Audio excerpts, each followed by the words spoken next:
ክርስቶስን ወዶ ቅዱሳንን መጥላት አይቻልም። መናፍቃን በጠየቋችሁ ቁጥር ሮሜ ምዕራፍ 6 ምናምን አይባልም። አስቸግሮ ለመጣ አስቸግሮ መመለስ ነው። ክርስቶስ መድኃኒት ሲሆን ቅዱሳን ደግሞ መድኃኒት አዋቂዎች ይባላል። ቅዱሳንን ስማቸውን የሚጠራ መቃብራቸውን የሚሳለም አፈራቸውን በጥብጦ የሚጠጣ ሁሉ ከክርስቶስ ጋር ይዋሃዳል። ስንጠመቅ ልብሳችን አውልቀን የምንጠመቅበት ዋናው ምክንያት ከዚህ ዓለም ልብስ ተላቅቄ አንተን ልብስ አድርጋለሁ ማለታችን ነው። አሁን ለምሳሌ የቄሳርን ለቄሳር እግዚአብሔር ለእግዚአብሔር ቢል አንድ ሰው ሲቆም ምንድን ነው የምትለው? ስለታምክ ነው አይደል ነው የምንለው። እንደዚህ ያለ ጥጋብ የለም። እግዚአብሔር ሰው የለውም እንደማለት ያለ ትዕቢት የለም። በአስተሳሰብ እየተለያዩ በአስተምሮ እየተለያዩ ቤተ ክርስቲያንን ለማጥፋት አንዱ ነው ይመጣሉ።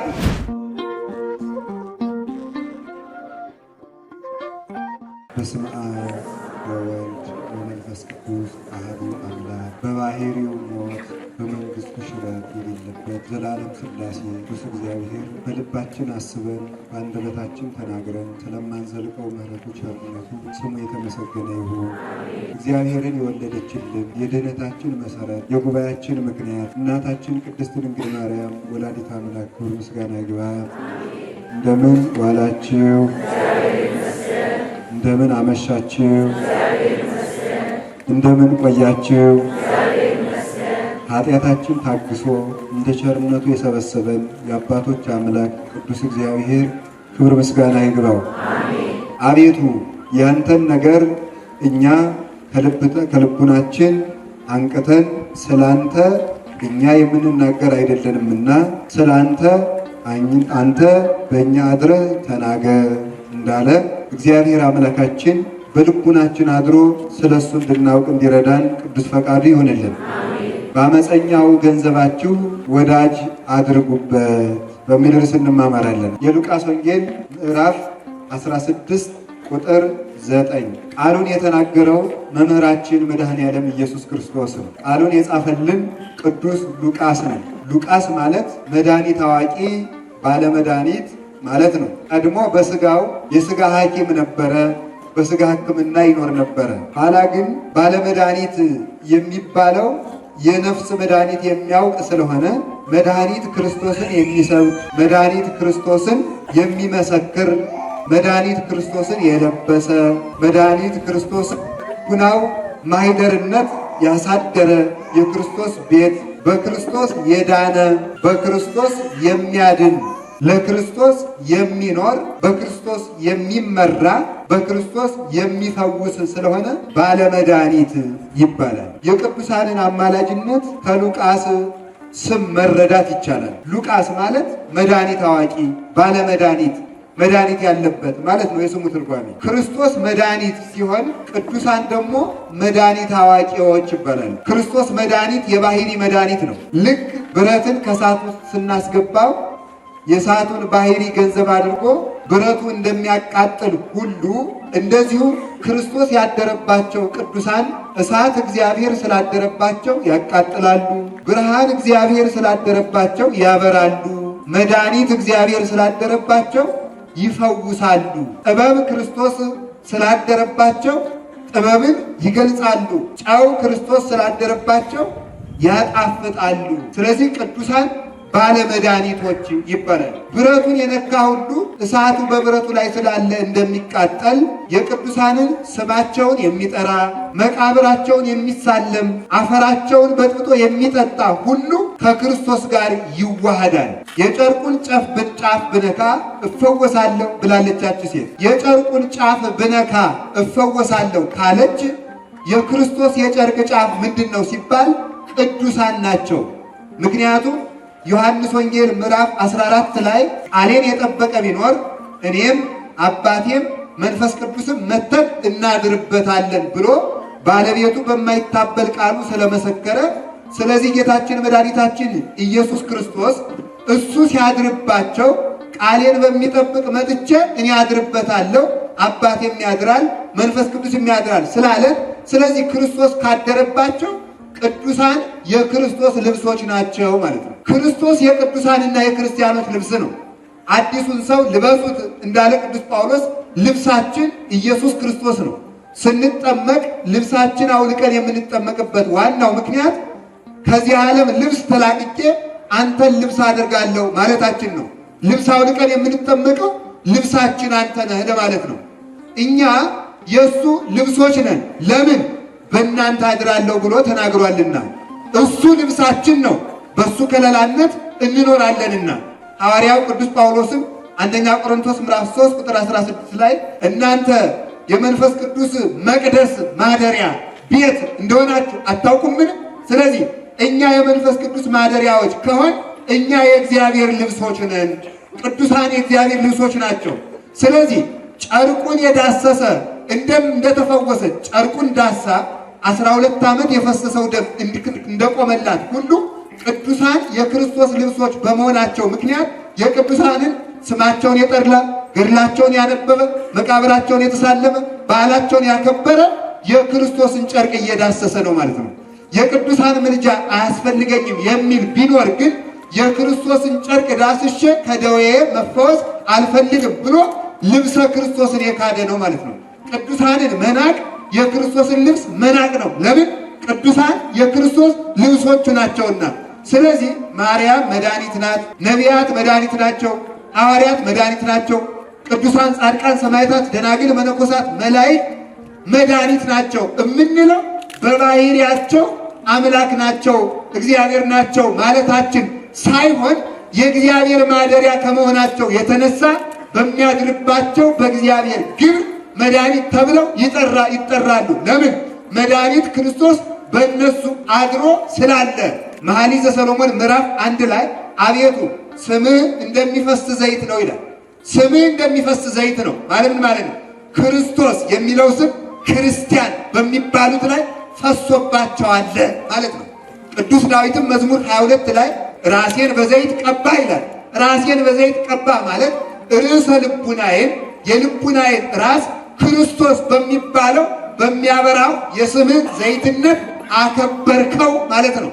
በልጅነት አከበርከኝ፣ አነጻኸኝ፣ በመንፈስ ቅዱስ ሀብት ሸለምከኝ፣ አጠራኸኝ፣ አከበርከኝ፣ አደመከኝ ማለት ነው። ስለዚህ ስምህ እንደሚፈስ ዘይት ነው ስላለ ተመልከቱ፣ የክርስቶስን ስም ያደሩ ጸዋርያነ ክርስቶስ ለባስያነ እግዚአብሔር የሚባሉ ቅዱሳን ሁሉ የክርስቶስ ልብሶቻቸውና ክርስቶስን ከቅዱሳን ቅዱሳንን ከክርስቶስ ለይቶ ማየት አይቻልም። ለምን? ከክርስቶስ ፍቅር የሚለየን ማን ነው ማለት እኮ ክርስቶስን ከመውደድ የሚከለክለን ማን ነው ማለት ብቻ ሳይሆን ክርስቶስን እየወደደ እኔን የሚጠላ ማን ነው ማለት ነው። ቅዱስ ጳውሎስ ክርስቶስን ወዶ ቅዱሳንን መጥላት አይቻልም። ለምን? ክርስቶስ ራሳችን ነው፣ እኛ ሕዋሳቶቹ ነን፣ ቤተ ክርስቲያን አካሉ ናት ብሎ ቅዱስ ጳውሎስ ኤፌሶን ምዕራፍ 1 ቁጥር 23 ላይ እንደገለጠ ክርስቶስን ራስ ስንል ቤተ ክርስቲያንን አካል፣ ቅዱሳንን ሕዋሳት። አንድ ሰው የአንድን ሰው ራስ በፈለገ ቁጥር አካሉንም ይፈልጋል፣ እጁንም ይፈልጋል። እጁን ቆርጦ የሚወድ፣ ዓይኑን ለብቻ አውጥቶ የሚወድ፣ ጆሮ ቆርጦ የሚወድ፣ አፍንጫ ቆርጦ የሚወድ፣ ሆድ አውጥቶ ልብና ኩላሊት ለይቶ የሚወድ፣ ራስ ቆርጦ የሚወድ የለም። አንድን ሰው እንወደዋለን በአንድ ጊዜ ከእግር ጥፍር እስከ ራስ ጠጉር እንወደዋለን ማለታችን እንደሆነ ሁሉ ክርስቶስን እንወዳለን በአንድ ጊዜ እሱ ራስ፣ አንገት፣ ሃይማኖት፣ ቤተ ክርስቲያን አካል፣ ሕዋሳት ቅዱሳን ናቸውና ቅዱሳንንም እንወዳለን ማለታችን ነው።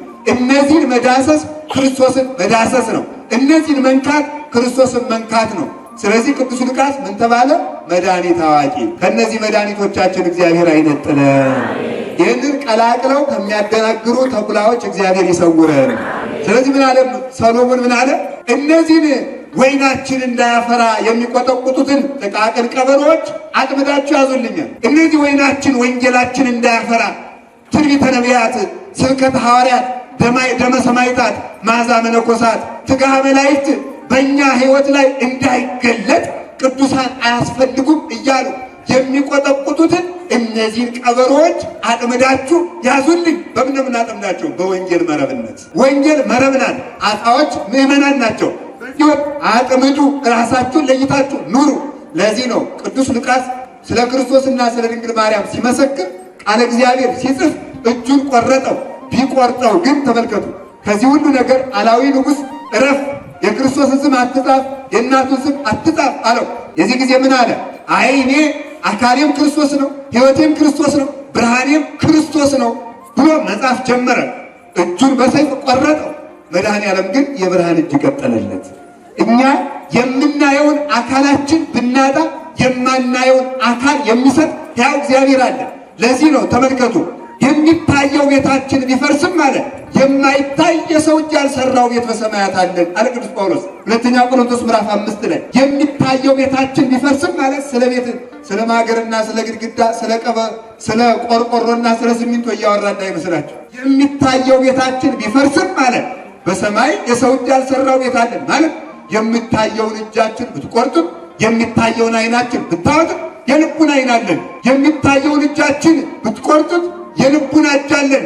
የሚታየውን ዓይናችን ብታወጥም በልባችን ዓይን ክርስቶስን ማየታችን አትከለክሉንም።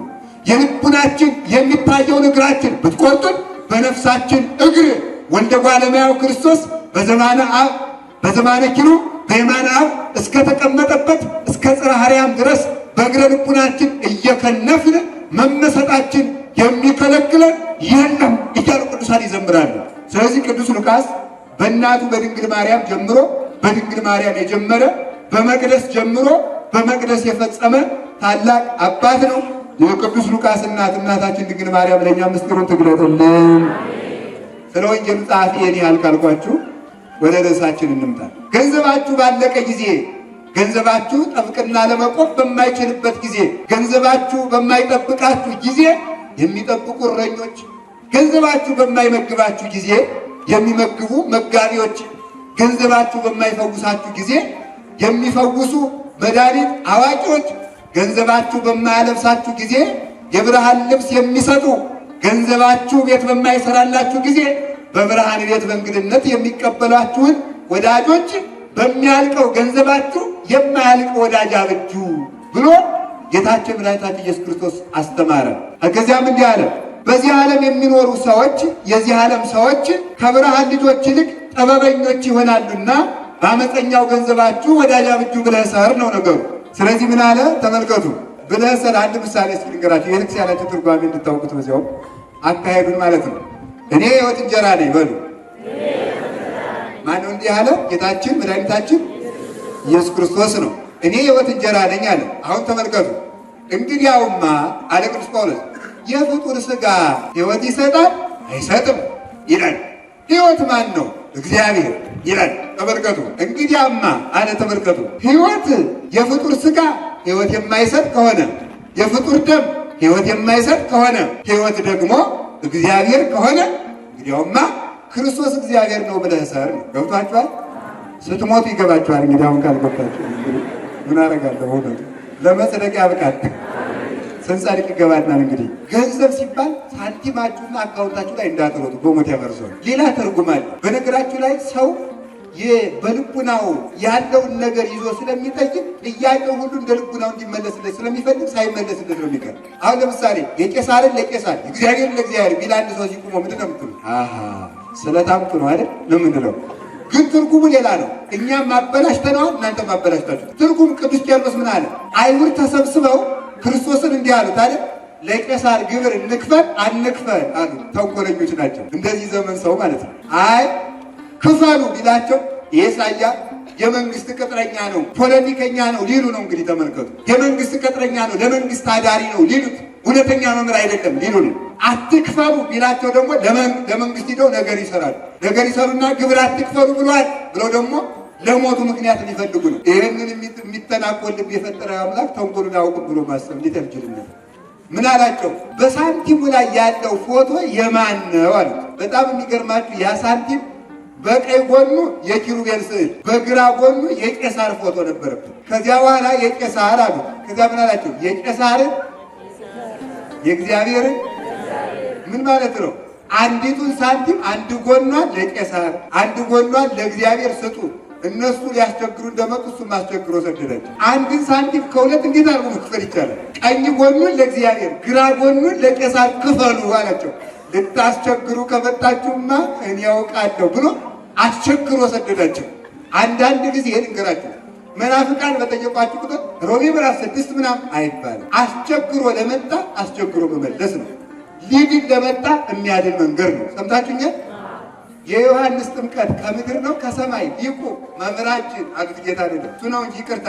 እንዲሁ ግን አንተ በምን ስልጣንህ ነው ይህን ቤተ መቅደስ የምትፈታ ይህንን ገበያ የምትፈታ በጅራፍ ገርፈ በሬዎችን የምታስወጣ ብለውታልስ? የዮሐንስ ጥምቀት ከምድር ነው ከሰማይ አላቸው። እነሱም ሊያስቸግሩ ነው የመጡ።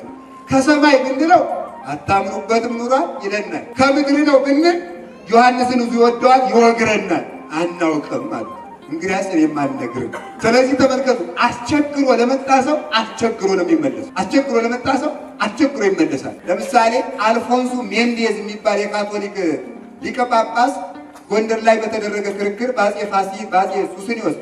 ሱስንዮስ ካቶሊክ ሆነው ነበር። እንደምታውቁት ካቶሊክ ከሆኑ በኋላ ምላሳቸው ተጎልጉሎ ነበር። ተጎልጉሎ ስለነበረ ያን ሁሉ የኢትዮጵያ ሕዝብ አስፈጅተዋል። አልፎንሱ ሜንዴዝ ስሙም ግራ ነው፣ ሰውየውም ግራ ነው። መጥቶ ኦርቶዶክስ ትርከስ፣ ካቶሊክ ትንገስ የሚል አዋጅ ንገር፣ በመሳሪያ ረድተናል ቀድሞ በጦርነት ጊዜ ብሎ መጥቶ ንጉሱን አስካደ። አስክዶ አዋጅ ተነገረ። ደንቀዝ ላይ ብቻ 8000 ክርስቲያኖች ሰማዕትነት አምልጥ እያሉ እየበረሩ ሂደው ታረዱ። ኦርቶዶክስ ነኝ ተዋሕዶ ነኝ ያለ በሙሉ አለቀ። ምላሳቸው ጉልጉል። የዚያን ጊዜ አልፎንሱ ሜንዴዝ ምላስ አይመልስ፣ ምላስ ያበላሻል እንጂ። አልፎንሱ ሜንዴዝ ምላሱ ሲጎለጎዝ የነ ደብረ ሞጊናው አባቶች፣ የማኅበረ ሥላሴ አባቶች ዛሬም እንኳን የሰው የጥጃ ቋንቋ የሚያውቁ አባቶች አሉ ዛሬ። አለ ይሄ ዘመነኛ ትውልድ እንደራሱ መልሱ ነው። እንደኔ የሚለቃቅመውን እያየ ምን አባት አለን ይላል። በረሃውን ገብታችሁ አይታችሁታል? እንደዚህ ያለ ጥጋብ የለም በእውነቱ ማለት እግዚአብሔር ሰው የለውም እንደማለት ያለ ትዕቢት የለም። እግዚአብሔር ሰው ሞልቶታል። እኛን ማንየው አንድ ልጅ በእናቱ ማህፀን እያለ ፀሐይን ወጥቶ ባለመሞቁ ፀሐይ የለች ማለት ይቻላል? አይቻልም። በኃጢአታችን ሞራ ተሸፍነን ስውራን አባቶችን ባለማየታችን ኢትዮጵያ አባት የላትም አይባልም። እኛ ስለተቆነጠጥ ኢትዮጵያ አባት የላትም ቅዱሳን የላትም አይባልም። በስውር የሚኖሩ በደመና የሚሽከረከሩ በመብረቅ የሚቻሉ በነፋስ ክንፍ የሚኖሩ አባቶቻችን አሉ። ዛሬ የእነሱ ጸሎት ይጠብቃል። አባ አምደ ሥላሴ መጥተው ፈወሱ። የማኅበረ ሥላሴ አባ አምደ ሥላሴ መጥተው ጸልየው 14 ቀን ሱባኤ ተገኝቶ ያ የሱስንዮስ ምላስ ተመልሶ ገባ። ከዚያ ፋሲል ይንገስ፣ ኦርቶዶክስ ትንገስ፣ ተዋሕዶ ምናምን ትንገስ፣ የሮማ ሃይማኖት ትርከስ ብለህ አዋጅ ንገር ብሎ ራሱ ሱስንዮስ ለልጁ ለፋሲል አዋጅ ነገረ። አፄ ፋሲል ከነገሱ በኋላ በሉ እንግዲህ አባቴን ጤና ያሳጣችሁ እናንተ ስለሆኗችሁ አልፎንሱ ሜንዴዝ ተከታዮችን ይዘህ ከኢትዮጵያ በ24 ሰዓት ውጣልኝ አለ አፄ ፋሲል። ይሄማ ነውር ነው፣ ፍትሕ አዋቂ ንጉሥ አያሰኘዎትም። ስለዚህ ተከራክረን ሳንረታ አያስወጡን ብሎ ማን ተናገረ? አልፎንሱ። ክርክር ይደረግ ተባለ። እነማን ናቸው እነሱ? አልፎንሱ ካቶሊክን ወክሎ መጣ። እጨጌ በትረ ጊዮርጊስ ከኦርቶዶክስ ተነሱ። አንድ ላይ ትጠይቅ ተባለ። ኦርቶዶክሳውያን አባቶቻችን ልጠይቅ አይሉ ልጠየቅ ነው የሚሉ ሙሉ እንደሆነ ያውቁ። ትጠይቃለህ ተብሏል። ልጠየቅ። አበው ምን ይላሉ? መጠየቅ ቁልቁለት ነው፣ መጠየቅ አቀበት ነው ይብላል። መጠየቅን ሙላ ይጠይቃል፣ መመለስ ነው ከባዱ። ጥያቄ ሞልቷል በዚህ ዘመን፣ መልስ ነው የቸገረ እንጂ።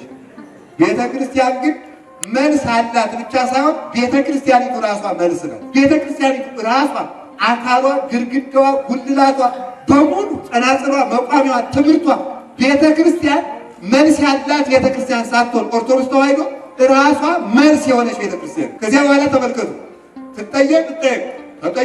እጠይቃለሁ ጠይቅ ተባለ። ከዚያ ምን አለ? የእግዚአብሔር ልጅ ሞተ የሚል ቤት ይገኛል። የማርያም ልጅ ነው የሞተ እንጂ የእግዚአብሔር ልጅ ሞተ የሚል የት አለ ብሎ ጠይቃቸው። ለእግዚአብሔር ጠላቶቹ ስንሆን በልጁ ሞት ይቅር አለን ይልብሃል ቅዱስ ጳውሎስ ሮሜ 5 ላይ ቃል። ከዚያ በኋላ ጭጭ አለ። ሌላ ከባድ ጥያቄ አምጥቶት መስሎት የዚህ ዘመን ሰው ተራቀቁ ሲል ከዶሮና ከእንቁላል ማን ይቀድማል ብሎ እንደሚጠይቀው ማለት ነው። ጋይጣ ላይ ድረስ እኮ ከዚያ ምን እንደዛ ብሎ ከዛ ምን አለ? የእግዚአብሔር ፊቱ ወደ የት ነው ብሎ ጠየቀ። አስቸግሮ ለመጣ እንዴት ተብሎ ነው የሚመለስ ነው ያልኳቸው? አስቸግሮ መመለስ። ሻማ በሩና የዚህ ሻማ ፊት ወደ የት ነው ተመልከቱ። ከዚያ በኋላ ዝም አለ። መልስ ዝም። እንግዲህ አስታሉና የእግዚአብሔር ፊቱ ክፉ ወደሚሰሩ ሰዎች ነው ይላል ዳዊት፣ ወደ አንተ ነው አሉና በጥፊ ያለ ጊዜ ግን እንዳትማቱ የእግዚአብሔር ፊቱ ነው ያሉ። ሰምታችኋል? የእናንተ ፊት አላለም። የማን ፊት ነው? የእግዚአብሔር ፊቱ ክፉ ወደሚሰሩ ሰዎች ነው ብለው መለሱለት። አስቸግሩ ለመጣ ምን ተብሎ ይመልሳል? አስቸግሩ ይመለሳል። አስቸግሮ ነው የሚመለስ። ሌላ ጊዜ ይሄ ተደግሟል። አሁንም እዚያው ላይ እንፍራዝ ላይ በተደረገ ክርክር፣ በሌላ ጊዜ ደግሞ ይሄ ቅባት ጸጋ የሚባለው ክርክር፣ ቅባት ጸጋ ማለት ከካቶሊክ ተደቅሎ የወጣ ቡችና እና ያ በዚያ ክርክር በተደረገበት ጊዜ ኦርቶዶክሶች እና ቅባቶችና ጸጋዎች በአንድ ወገን፣ ኦርቶዶክስ ተዋሕዶዎች በአንድ ወገን ብለው መጡ። እንግዲህ የሚገርማችሁ ቅባትና ጸጋ ያስተምሮ የዶክትሪን ልዩነት አላቸው። ግን እያላቸው ኦርቶዶክስን ለማጥፋት ሲሉ ታርቀው መጡ። እንደ አይጣላ ይደርሱ። በዚህ ዘመን የማይገናኙ የማይዋደዱ ሰዎች ሁሉ ቤተክርስቲያን ለማጥፋት ሲሉ ይታረቃሉ። በጣም የሚገርም ነው። ምኑን ዘርዝረን እንዘርቀዋለን? ብዙ ቢናገሩ ሆድ ባዶ ይቀራል። ሁሉም ቤተክርስቲያን ለማጥፋት ሲሉ በዶክትሪን እየተለያዩ፣ በአስተሳሰብ እየተለያዩ፣ በአስተምሮ እየተለያዩ ቤተክርስቲያንን ለማጥፋት አንዱ ነው ይመጣሉ። አንድ እውነት ግን ልንነግራቸው እንፈልጋለን። ምንድን ነው? ክርስቶስን ለመስቀል የተመሰረተ ፍቅር ጸንቶ አያውቅም። ምክንያቱም ተመልከቱ፣ ጲላጦስና ሄሮድስ ክርስቶስን ለመስቀል ታረቁ። ነገር ግን በኋላ ጲላጦስ በሄሮድስ እጅ ነው አንገቱን፣ በሄሮድስ ትእዛዝ ነው አንገቱን ተቀልቶ ተሰይፎ እንዲሞት የተፈረደው። ክርስቶስን በክርስቶስ ፈርዶ ክርስቶስን ጠልቶ የመሰረቱት ፍቅር ፍጻሜው ሞት ነው። ክርስቶስን ብሎ የሞቱት ሞት ግን ፍጻሜው ሕይወት ነው። በዚህ ሕይወት አጽንቶ ያኖረን እግዚአብሔር